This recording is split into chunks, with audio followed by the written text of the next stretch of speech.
আসসালামু আলাইকুম। বার্তা নির্যাসে সবাইকে স্বাগতম। হরমুজ প্রণালী বন্ধ, মধ্যপ্রাচ্যের সংঘাত মোড় নিচ্ছে জ্বালানি যুদ্ধে, বৈশ্বিক মন্দার পদধ্বনি। আমেরিকা ও ইসরায়েলের সঙ্গে ইরানের সশস্ত্র সংঘাত এখন বিশ্বের সবচেয়ে গুরুত্বপূর্ণ জ্বালানি করিডোর হরমুজ প্রণালীতে আশ্রয় পড়ছে। গতকাল সোমবার ইরানের ইসলামী রেভলিউশনারি গার্ড কর্পস আইআরজিসি আনুষ্ঠানিকভাবে এই জলপথটি বন্ধ ঘোষণা করার পর বিশ্বজুড়ে তেলের বাজারে হাহাকার শুরু হয়েছে।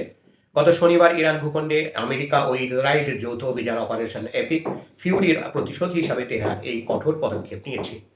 ইরানি রাষ্ট্রীয় টেলিভিশনে আইআরজিসির প্রধান কমান্ডারের উপদেষ্টা ব্রিগেডিয়ার জেনারেল ইব্রাহিম জাবারি একটি কড়া বার্তা দিয়েছেন। তিনি বলেন, হরমুজ প্রণালী এখন থেকে বন্ধ। আমাদের বীর যোদ্ধারা এই পথে অনুপ্রবেশকারী যে কোনো জাহাজে আগুন ধরিয়ে দেবে। তিনি আরও হুঁশিয়ারি দেন, আমেরিকা এই অঞ্চলের এক ফোঁটা তেলও পাবে না এবং প্রয়োজনে আন্তর্জাতিক তেলের পাইপলাইনগুলো লক্ষ্যবস্তু করা হবে। গত ৪৮ ঘন্টায় এই অঞ্চলে পরিস্থিতি দ্রুত অবনতি হয়েছে। এর মধ্যে অন্তত ৫টি তেলবাহী ট্যাঙ্কার ড্রোন ও ক্ষেপণাস্ত্র হামলায় ক্ষতিগ্রস্ত হয়েছে। এর মধ্যে ওমান উপকূলে একটি ট্যাঙ্কারে ভয়াবহ অগ্নিকাণ্ডের খবর পাওয়া গেছে। তেলের বাজারে অস্থিরতা এখন নিয়ন্ত্রণের বাইরে চলে যাওয়ার আশঙ্কা দেখা দিয়েছে। দর্শক, আরও সংবাদ পেতে আমাদের বার্তা নির্যাস চ্যানেলটি সাবস্ক্রাইব করে আমাদের সাথেই থাকুন। বাজার বিশ্লেষকদের মতে, অবরোধ দীর্ঘস্থায়ী হলে তেলের দাম ব্যারেল প্রতি $200 ছাড়িয়ে যাওয়ার এখন সময়ের ব্যাপার। শিল্প বিশ্লেষকদের মতে, হরমুজ প্রণালী বন্ধ থাকলে অথবা তেল ও গ্যাস অবকাঠামো অব্যাহতভাবে ক্ষতিগ্রস্ত হলে এশিয়া ও ইউরোপ সবচেয়ে বেশি ক্ষতিগ্রস্ত হবে। তরল প্রাকৃতিক গ্যাস এলএনজি সরবরাহ বিশেষ উদ্বেগের বিষয় হয়ে দাঁড়িয়েছে।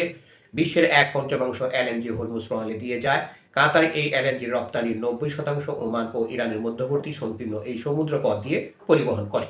বিশেষজ্ঞদের মতে, চীন, ভারত, তাইওয়ান এবং দক্ষিণ কোরিয়া এশিয়ার সবচেয়ে বেশি ঝুঁকিতে থাকা দেশগুলির মধ্যে রয়েছে।